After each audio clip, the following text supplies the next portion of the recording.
آج کی یہ جو سٹوری ہے یہ سہرش نے سینڈ کی ہے۔ میرا نام سہرش ہے اور آج میں آپ کو ایک سچا واقعہ آپ کے ساتھ شیئر کرنے لگی ہوں۔ میں پریگننٹ تھی، 7واں یا 8واں منتھ میرا چل رہا تھا۔ میں اپنے شوہر اور 2 چھوٹے بیٹوں کے ساتھ بائک پر ناروال سے ڈسکا اپنی امی کے گھر جا رہی تھی۔ سخت گرمی تھی، عید کا دوسرا دن تھا۔ جانے کا پلان بنا تو بس یوں ہی شوہر نے کہا کہ بائک پر چلتے ہیں، صبح فرسٹ ٹائم چلیں گے تو اتنی گرمی نہیں لگے گی۔ گھر سے نکلتے نکلتے تقریباً 11 بج گئے۔ اب بھری دوپہر ہو گئی، راستے میں لو چلنے لگی اور بچے پیاس سے بار بار بائک روکنے کا کہنے لگے۔ خیر پسرور سے آگے جا کر بن باجوہ سے کچھ آگے ہی آتے ہوں گے تو میرے ہسبینڈ نے ایک جگہ گنے کا رس دیکھ کر بائک روک لی۔ مجھے روڈ پر ایک سائڈ پر ایک درخت کے نیچے کھڑا کر کے بچوں کے ساتھ وہ گنے کا رس لینے روڈ کی دوسری جانب چلے گئے۔ میں اسی شہر میں پلی بڑی تھی تو مجھے درختوں کا اتنا علم نہیں تھا کہ کون سا درخت کیسا ہوتا ہے، حالانکہ میں گھر سے نکلتے ہوئے آیت الکرسی پڑھ کر نکلی تھی۔ پر وہاں کھڑے ہو کر درختوں کا جائزہ لیتے ہوئے مجھے کچھ عجیب سا محسوس ہوا کہ اس کے پتے چھوٹے تھے پر کچھ لمبے بھی تھے، جو بعد میں نے اپنے ہسبینڈ کو بتایا کہ وہ پھلیاں ہوتی ہیں نا۔ تو مجھے اس وقت درخت کو دیکھتے ہوئے عجیب سا خوف آنے لگا، میرے رونگٹے کھڑے ہونا شروع ہو گئے۔ میں نے فوراً سے پہلے آیت الکرسی پڑھنا شروع کر دی۔ اتنے میں وہ لوگ آ گئے، پھونک مار کر ہم نے گنے کا رس پیا، ہم نے گلاس واپس کیے اور ہم نکل پڑے۔ ڈسکا پہنچنے تک شام تک سب کچھ صحیح رہا۔ پھر رات ہوئی اور رات کو ہم روم میں چارپائی لگا کر سونے کے لیے لیٹ گئے۔ ایک پر میں اور چھوٹا بیٹا جو اس وقت 2 سال کا تھا، اور ایک چارپائی پر شوہر بڑے بیٹے کے ساتھ جو 5 سال کا تھا۔ رات تقریباً 11:30 بجے کا وقت ہوگا۔ تقریباً میری آنکھ کھلی تو اچانک سے کمرے میں اندھیرا تھا۔ میرا اٹیچ باتھ کی لائٹ جل رہی تھی جو کچھ روم میں بھی آ رہی تھی۔ میری لیفٹ پر سائڈ ٹیبل تھا۔ اچانک سے میں نے دیکھا کہ وہاں پر ایک گنجا آدمی جو مجھے گھور رہا تھا۔ میں ایک دم سے بہت ڈر گئی۔ میں نے دوبارہ دیکھا تو وہاں پہ کوئی بھی نہ تھا۔ میں نے دل ہی دل میں کچھ پڑھا اور دوبارہ سو گئی۔ اچانک 12 بجے میری دوبارہ آنکھ کھلی تو میں نے دیکھا کہ وہی گنجا آدمی میرے بیڈ کے بالکل اوپر مجھ پہ جھکا ہوا تھا، لیفٹ سائڈ پہ ہاتھ رکھ کے مجھے دیکھ رہا تھا۔ اس نے مجھے تقریباً گھیرا ہوا تھا۔ میں نے اپنے ہسبینڈ کو آوازیں دی مگر وہ نہ جاگے۔ باہر سے میری امی بھاگی آئیں اور چیخیں سن کر انہوں نے لائٹ آن کی۔ وہ مجھ سے پوچھتے رہی لیکن مجھ سے بولا نہیں جا رہا تھا۔ اسی دوران میرے بھائی بھابھی بھی روم میں آ چکے تھے، میرے ہسبینڈ بھی جاگ چکے تھے۔ کچھ دیر کے بعد میں بولی کہ بس میں ڈر گئی ہوں۔ ابو نے پڑھ کر مجھ پہ پھونک ماری اور ساری رات مجھے نیند نہ آئی۔ اگلے دن بھی مجھے سونے سے ڈر لگ رہا تھا، اور جب میرے شوہر میرے پاس آتے تو مجھے برا لگنے لگتا، مجھے کوئی بھی فیلنگز نہیں آتی۔ میں شوہر سے اپنے بہت زیادہ پیار کرتی لیکن مجھے سمجھ نہیں آ رہا تھا کہ ایسا میرے ساتھ کیوں ہو رہا ہے۔ کچھ دن تک میرے ساتھ یہی ہوتا رہا، مجھے ان کے لیے فیلنگز نہ آتی۔ پھر کسی نے کہا کہ آپ دم کروائیں، آپ پر کوئی ضرور اثر ہوا ہے۔ ہم ایک عامل کے پاس گئے اور ان کو سارا ماجرا بتایا۔ انہوں نے کہا کہ درختوں کے پاس سے آپ کے اوپر وہ جن چمٹا تھا۔ عامل بابا نے مجھے کچھ پڑھنے کو دیا اور ایک تعویذ میرے گلے میں باندھا۔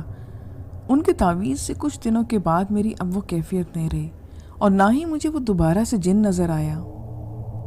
سیکنڈ سٹوری بھی انہی سبسکرائبر نے سینڈ کی ہے۔ یہ واقعہ میرے ساتھ 2015 میں ناروال میں ہوا۔ یہ بالکل سچا واقعہ ہے۔ یہ ان دنوں کی بات ہے جب میرے شوہر سعودیہ میں ہوتے تھے اور میں پاکستان واپس آ چکی تھی۔ میرا ایک بیٹا تھا جو اس وقت 9 یا 10 مہینے کا تھا۔ میں اپنے ان لاز کے ساتھ تھی اور روم میں الگ سوتی تھی۔ میں اندر سے دروازہ لاک کر کے سوتی تھی۔ ان دنوں بہت زیادہ لوڈ شیڈنگ تھی۔ رات 8 بجے سے 10 بجے تک لائٹ ہی نہیں ہوتی تھی۔ میں اپنے روم میں ٹارچ جلا کر اور چارجنگ فین چلا کر ہی سو جاتی۔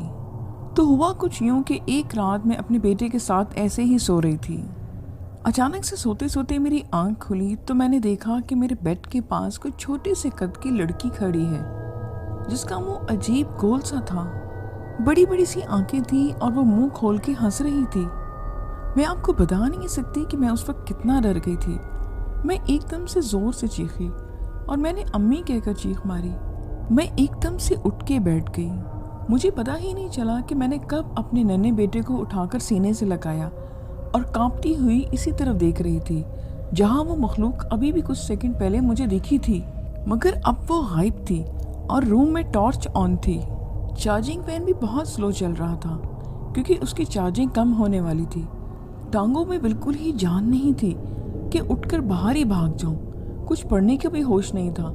مجھے لگا میری آواز بھی کسی نے بند کر دی ہے۔ میں نے بڑی مشکل سے اپنے آپ کو سنبھالا۔ اپنے چھوٹے سے بیٹے کو سینے سے لگائے میں کانپ رہی تھی اور آیت الکرسی کا ورد کرتی جا رہی تھی۔ میں پڑھائی کر رہی تھی کہ اچانک سے ایک دم سے لائٹ آ گئی اور میں آج بھی حیران ہوں کہ میری اتنی زیادہ اونچی چیخ کے باوجود بھی کوئی کیوں نہیں آیا۔ خیر میں نے جب دوبارہ سونے کی کوشش کی تو مجھے یوں فیل ہوا کہ جیسے تھائس پر میرے کسی نے ہاتھ رکھا ہے، اور یوں محسوس ہوا کہ جیسے وہ ہاتھ بیڈ کے نیچے سے آیا ہے۔ میں اتنی خوفزدہ ہو چکی تھی کہ میں آنکھیں بھی نہ کھول پا رہی تھی۔ میں آیت الکرسی پڑھتی رہی تو آہستہ سے وہ ہاتھ دوبارہ سے ہٹ گیا۔ میں آج بھی یہ واقعہ یاد کرتی ہوں تو ڈر جاتی ہوں۔ یہ سچا واقعہ محسن قریشی نے سینڈ کیا ہے۔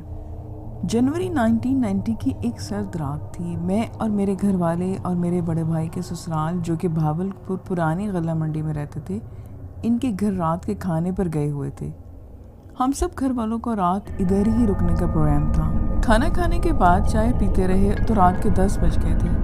میں ان دنوں شوقیہ سگریٹ پینے کا عادی تھا۔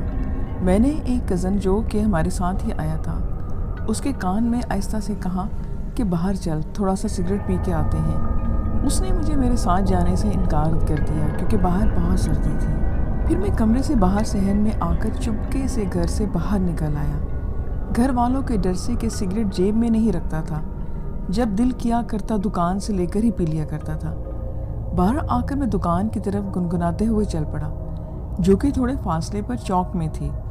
اس راستے میں سیمنٹ کے گملے اور جالیوں کی دکان بھی تھی جو اس وقت بند پڑی تھی، لیکن گملے اور جالیاں دکان کے سامنے روڈ کے کنارے لگے نیم کے درخت کے نیچے ترتیب سے رکھے ہوئے تھے۔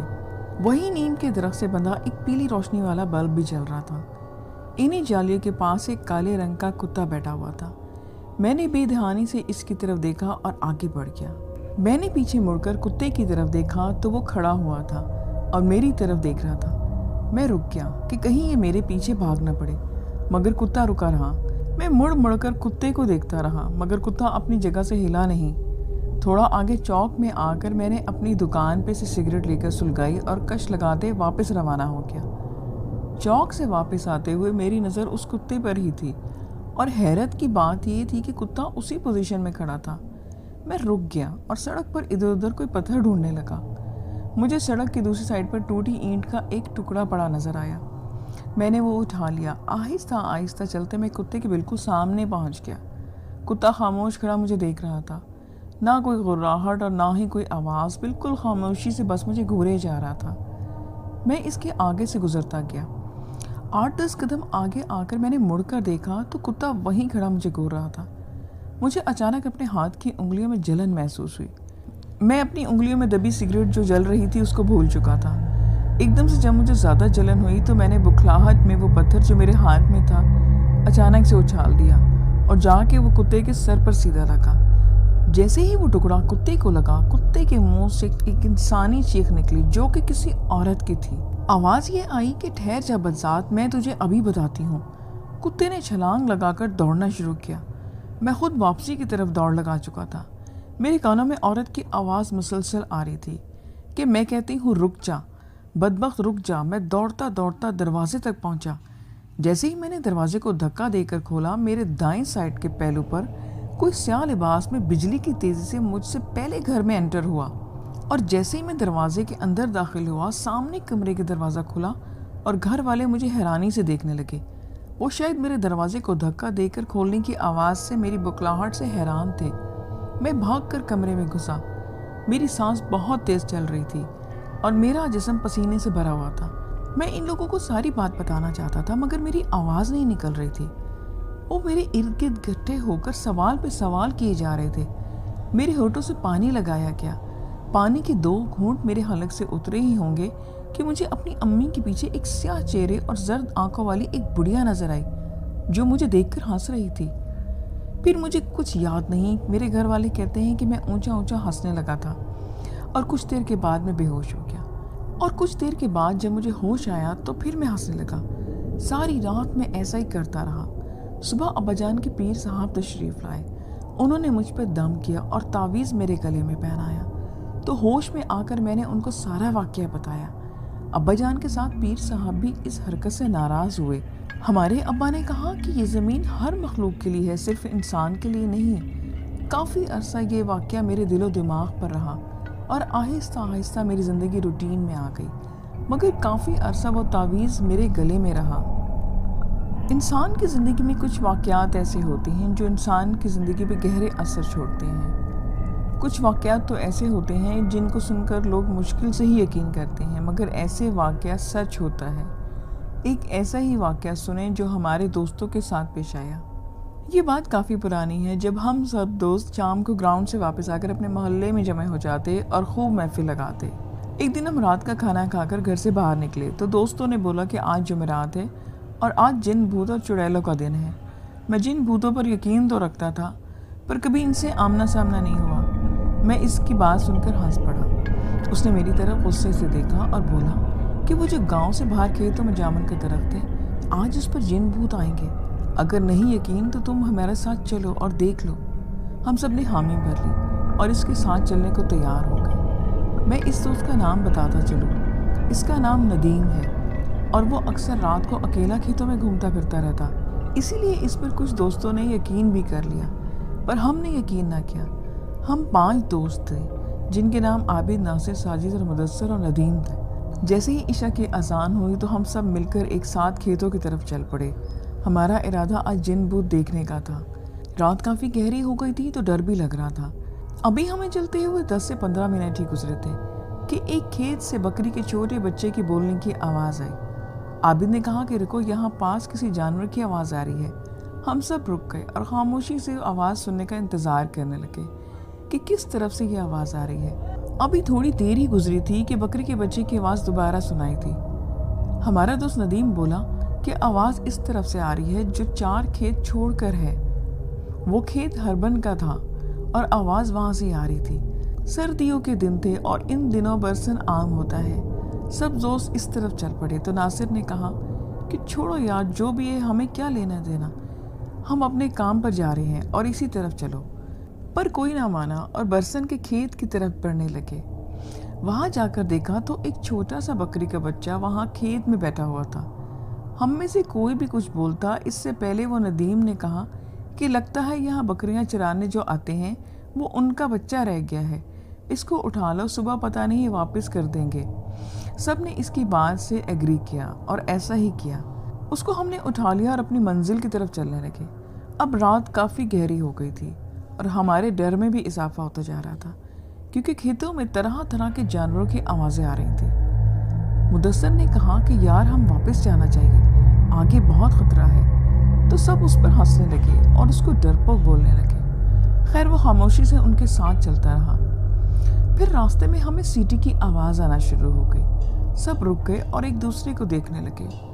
ڈر سب کے چہرے سے واضح نظر آ رہا تھا پر کوئی بھی یہ نہیں چاہتا تھا کہ ہم واپس جائیں. تو اللہ کا نام لے کر اس جامن کے درخت کی طرف ہم بڑھنے لگے.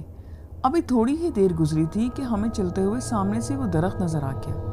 ہم سب دوست اس طرح سے تھوڑا دور ہٹ کر بیٹھ گئے.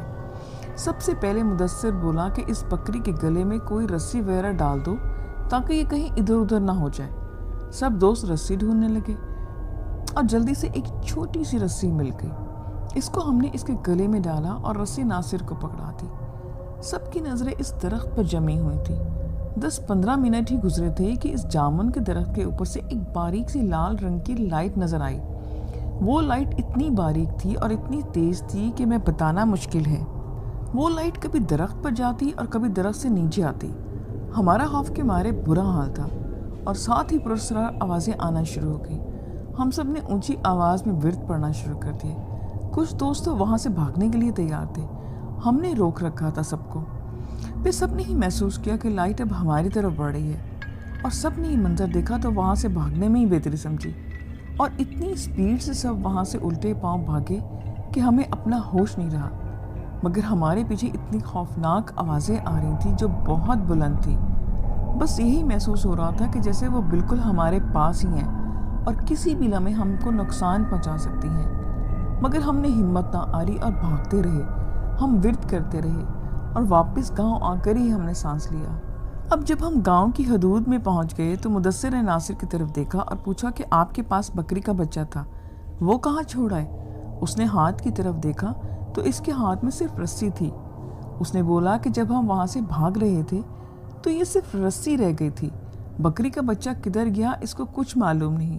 جب وہاں سے واپس دوڑے تو وہ بکری کا بچہ ہمارے ساتھ نہیں تھا، صرف رسی ہی تھی۔ کیا یہ سچ میں بکری کا بچہ تھا یا کوئی اور مخلوق تھی؟ سب دوستوں نے کہا کہ جو بھی تھا ہم صبح وہاں جا کر ضرور دیکھیں گے۔